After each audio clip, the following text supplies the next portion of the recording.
Hi, folks. You're with Tacitus today at your Pushback channel, and thank you for joining this radio live stream. In this essay, I'd like to talk about new laws. I don't know whether they've actually been fully enacted or they're working through Parliament and yet to be amended or what, but new laws in Britain that claim catcalling is a criminal offence and can land men, only men, unfortunately, and land men in prison for up to 2 years. Now, it's also known as street harassment, um, and it's meant to be, in, in the proverbial sense at least, men on a building site, for example, and um, a woman or women walk by and the men call out, whistle or call out suggestive, make suggestive utterances or even lewd utterances, or I suppose including crude vulgarity and so on. But some of the phrases that can land you in prison, if the legislation is to be enforced with any rigour, and given it's exclusively against men, then I'm sure it will be enforced with rigour. But we'll see about that. But the phrases that can land you in prison are, hey, you've got great legs, hot babe, hey, sweetie, cute ass, things like that. Now, I don't know, should those things be a criminal offence to say? If someone's that ill-mannered, where they're going to say that to someone they don't know.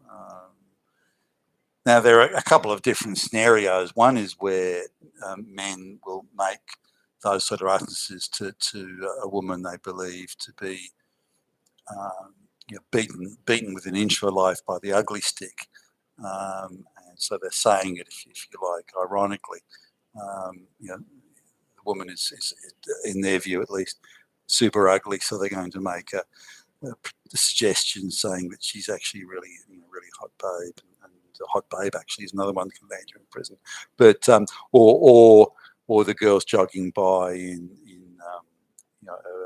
a pair of shorts that are several sizes too small or something like that. No, I don't know. The idea of jogging in super skimpy shorts past a building site, and whistles or utterances come out. I'm not sure I'd viewed that as criminal. Do you have to wear shorts that short? And you're blaming the victim, you fucking Nazi. No, it's not that. Just be sensible. If I walked around in a pair of shorts where they were going up the crack and that sort of thing, I imagine I'd get comments. Does that mean I'm being sexually harassed? Well, I don't think so. It's ill-advised of me to be dressed in those sort of clothes, but I wouldn't take offence at it. But there are people out there, the professionally offended. Now, there was a woman who set out to prove, gender studies, a woman who set out to prove that women are getting sexually harassed. Now, here's a woman who's 5'2" tall, 155 centimetres, and 155 centimetres wide as well. So not someone who would wear shorts or any revealing gear, but she wore this very tight-fitting, I suppose you'd call it sort of a leotard type thing, and that she must have wrestled with for hours to get into, as far as I can tell. And then she found a street next to a men's homeless shelter. Wait for this, a men's homeless shelter.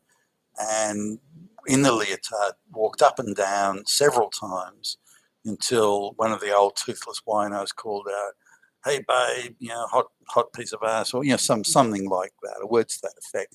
And then go, there you go, that's it. Proof positive that a woman just can't walk the streets without being sexually harassed by all these straight white fucking male Nazis, Hitler. And of course, that's nonsense. Dressed as she was, the way she was, with the her bodily configuration like that, and having to walk up and down the same street several times just to get a toothless wino to say something, Skid Row bum to say, I hardly think that's an indication of street harassment. But it's a sort of core slab of the feminists that, women just can't walk anywhere without getting harassed. Now, I've walked past many building sites, and I can't recall the last time that I heard somebody, a woman or anyone for that matter, being catcalled or sexually suggestive utterances being made. I don't doubt that it must happen, but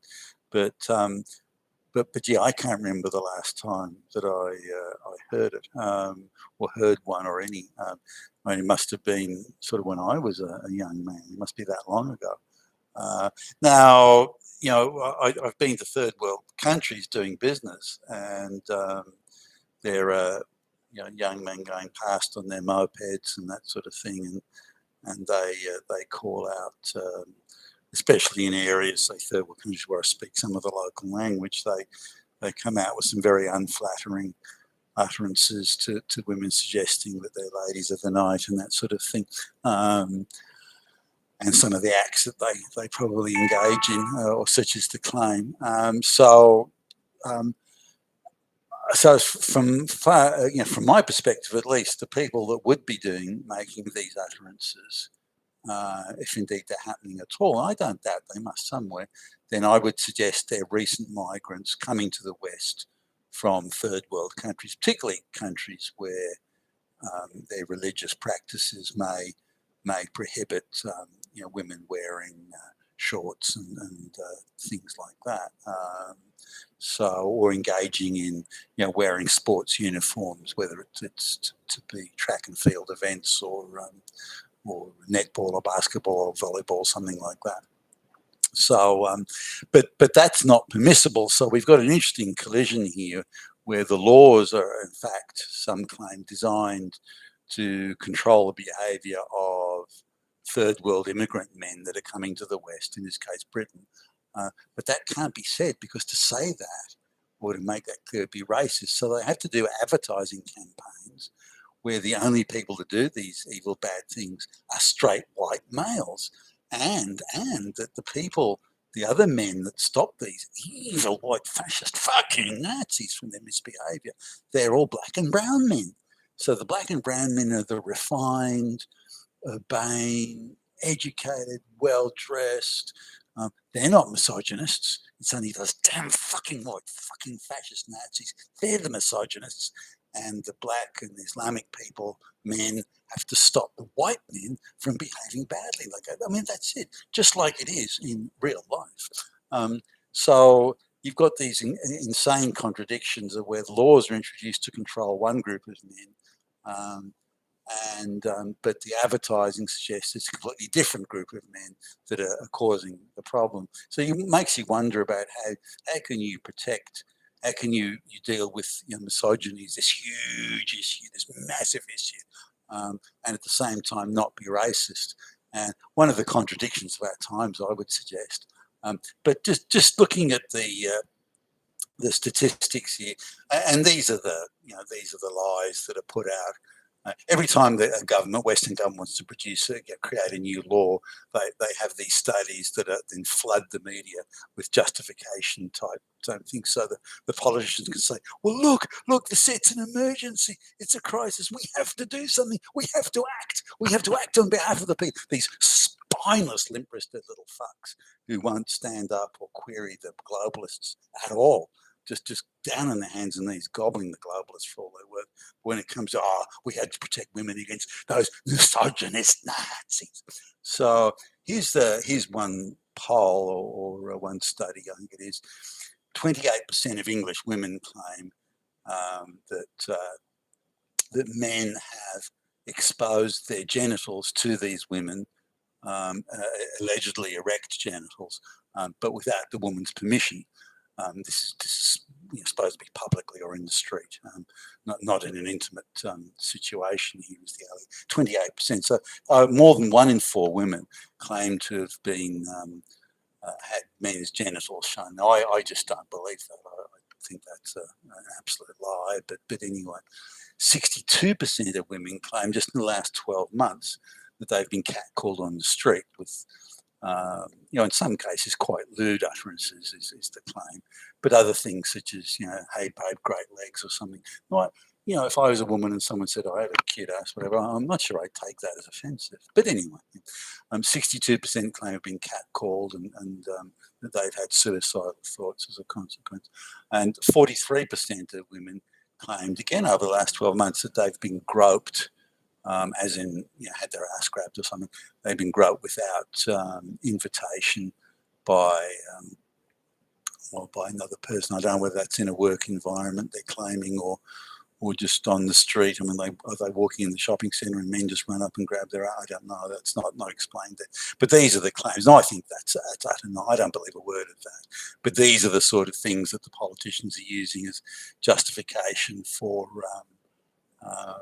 coming out with these laws. Can you believe that? Yeah, hey babe, great ass. What are you in prison for? Well, this woman walked by and I said she had a great ass, and they put me in prison for 2 years.